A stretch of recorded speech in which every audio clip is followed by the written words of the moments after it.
Shalom. It's time to discuss the elephant in the room. And no, I haven't got an elephant nor an abnormally oversized human being sat in my room. And no, before anybody asks, no, it wouldn't be Donna Cullen because we stay away from that. We stay away from it like the plague or like Ebola. We stay away from it like Ebola. Um, or the 6 meter social distancing rule, but just on absolute crack. Um, make it 6 miles social distancing, people. 6 miles, maybe 6 planets across. Maybe that's more ideal.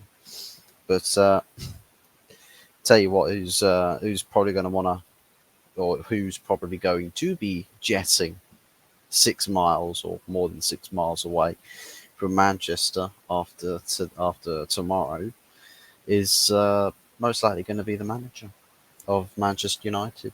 Is it Erik ten Hag's last dance? Is it his final curtain call, the last hurrah on a football pitch?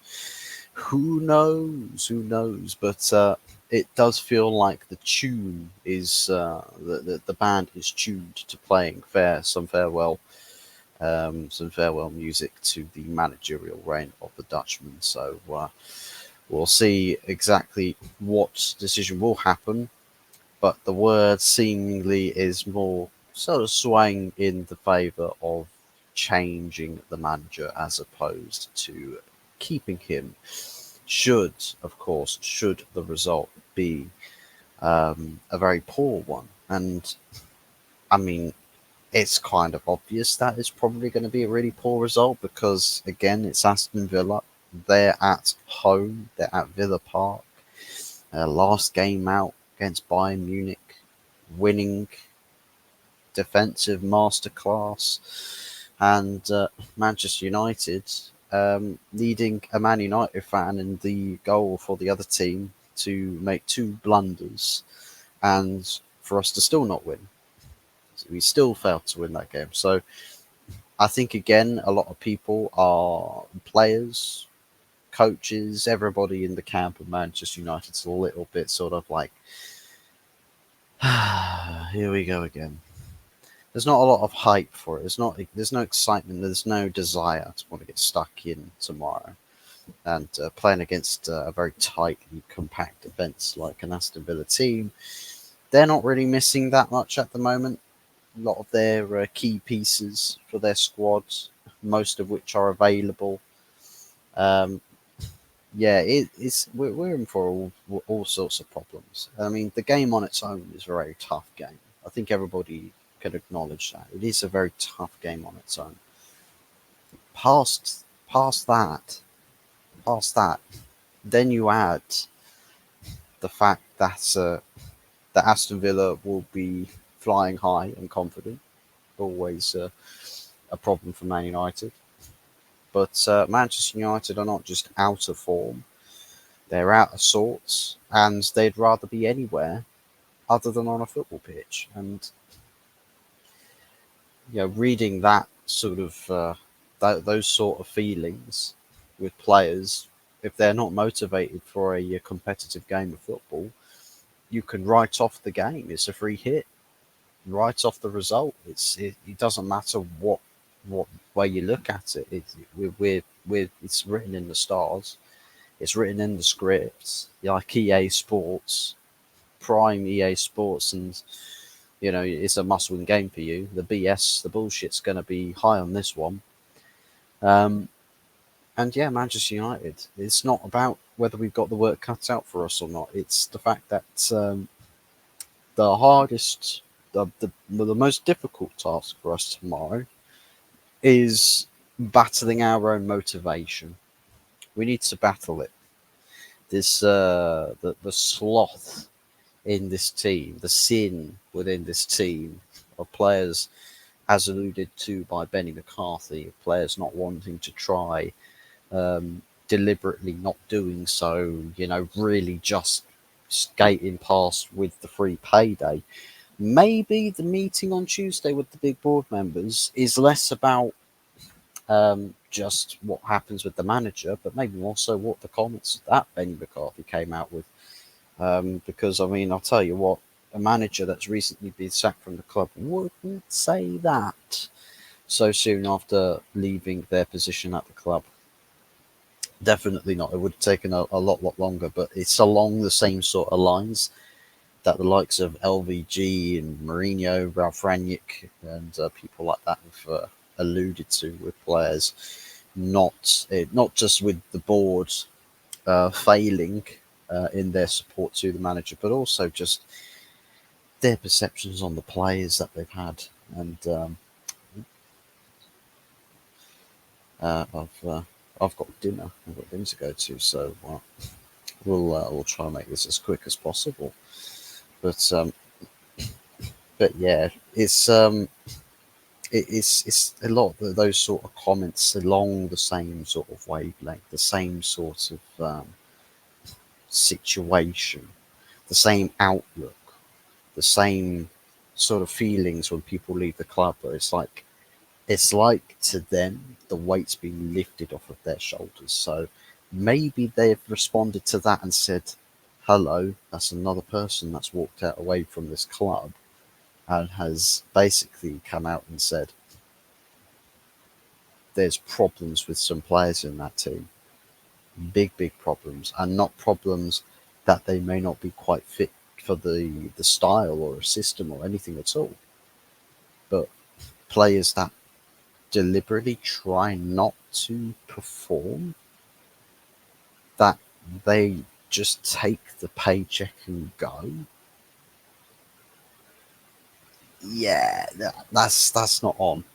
So maybe there's um, a big issue that I think the club is going to probably try and maybe they'll make it political. Maybe they will drive or throw politics into it and say, well, look, you're done fucked up now, guys. You're done screwed it up. You, you know, we thought just paying you your wages and keeping everyone in this sort of bubble of this is a process to push us to success, a process to get us into a good position, a process to have us feeling like we are going to go somewhere. The big problem with that now is that we know there are people that are actively against it. They just want the money. They don't want the work. They don't want the commitment. They don't want the drive or the passion. Just give me my money and shut the fuck up. That's their mentality. Literally, petulant little children that are entitled, completely entitled. Now, in most walks of life, you'd usually deal with that with a punch in the face or a sacking. Well, this is millionaires, multimillionaires colluded into a club, and you've got to try and find ways to circumnavigate that. And I think punching people in the face may be what everyone wants to do, but it's not unfortunately, it's not the way that we can settle things.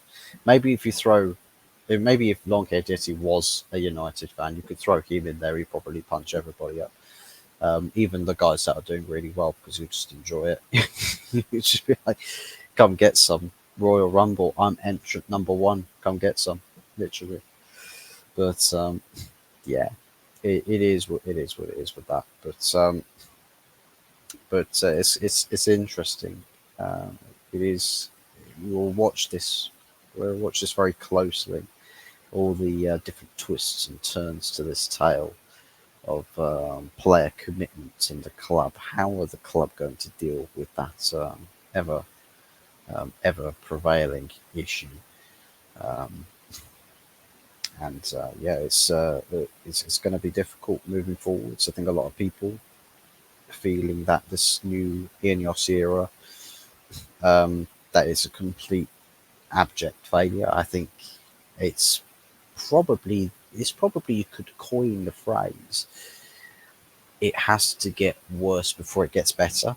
It might be that because when you let situations stifle us for as long as they do, and a lot of the mentality was to ignore it, everything seems very sturdy and around mid card level, right? Nothing's really horrendously bad until you confront the issue. And I think because we've got a new ownership or partial stake ownership with people in charge that tackle issues head on, we're seeing the fallout of the confrontation. We're seeing a response, a reaction, and it's not a positive one. So maybe it's the idea to weed out the bad ones before you replace them with the good ones. And maybe we just have to take this one on the chin and say, listen, this season, complete and utter write off. Next season, we'll have to look at some strengthening foundations. The season after that, then taking step up a couple levels. And then the season after that will be the one where we start talking about, well, trophies again. We might have to strip it all down, rip it all apart, and start from scratch. Whether we can do that, or whether this board can do that, I'd like to think that they can. I know people say, but Ineos that means not good, not good, not good. But these people that they've got in charge of this club versus what Nice have, I think they're worlds apart. They've taken people from clubs that have established success. They're coming together and are working to build a successful project with the aim of it being successful and better than everyone else. So it's you've got to give this their work a little bit of time because they're undoing so much rotten damage that things may have to get worse before it gets better. But then maybe my understanding is misplaced or misjudged, and quite possibly uh, means that things could get worse. As far as the scoreline prediction goes, I went with a 2-0 to Aston Villa. I don't really see United being up for this fight. I don't think our players really have got the stomach for a difficult game, and a difficult away game at that as well. Um, I think the challenges surplus that. And I think 2-0 probably would say it's a tight game, a tighter game, but I think it's probably going to be a lot of Aston Villa possession. Um, not as much defending for them to do. Um, Probably quite a few chances, but maybe not as much of a cutting edge. I don't know if anybody else feels that way, or whether that's just me, or whether people actually just think, yeah, it's going to be 5 or 6, which I can understand that. The team, I think, again, maybe Maguire comes in because he scored that winning goal from coming off the bench, even though I don't really believe that Maguire coming on to start for United is the fix, because it's not. It would be going backwards. Um, and I think Bruno is suspended for this game because again of his red card in the Europa League. I don't know if it covers all competitions, but if it does, then we're going to see some rotation, and hopefully with a player that's not too hell bent on throwing everything at the opposition, maybe just maybe we might see a little bit more of a style, a little bit more of a build up, a bit of patience. So it'll be intriguing to see what team sheet comes out at 1 p.m. tomorrow, and hopefully it's it's one that can give us a little bit of a okay, okay. Let's see what you made of it. Let's see what you made of it. But yeah, it doesn't look like it's going to be set up for that. But we'll have to see what happens. Um, yeah, it's going to have to be a brief one because I've been called away to dinner. So I'll best wrap things up quickly now. And so, yes, later on tonight, 8 p.m., Anfield Uncle Rod's live with him for Fans Fiesta. So do be sure to tune back in for that later on. And Sunday night takeaway show, as well as the match reaction tomorrow. So still plenty more to come from myself on this channel over this weekend, and then it's a holiday for me as well. So yeah, I think it's a bit of chillaxing, and unfortunately, we've not got it filled with football because it's international break. So it doesn't really get. It's not really that good. I don't get that. It doesn't get all that much better for me. But anyways, thanks for watching, guys. Take care. Enjoy the rest of your Saturdays, and yeah, we'll see you. We'll see you back here fairly soon. Take care, people, and yeah, that's it. Time to go eat. Time to go feast.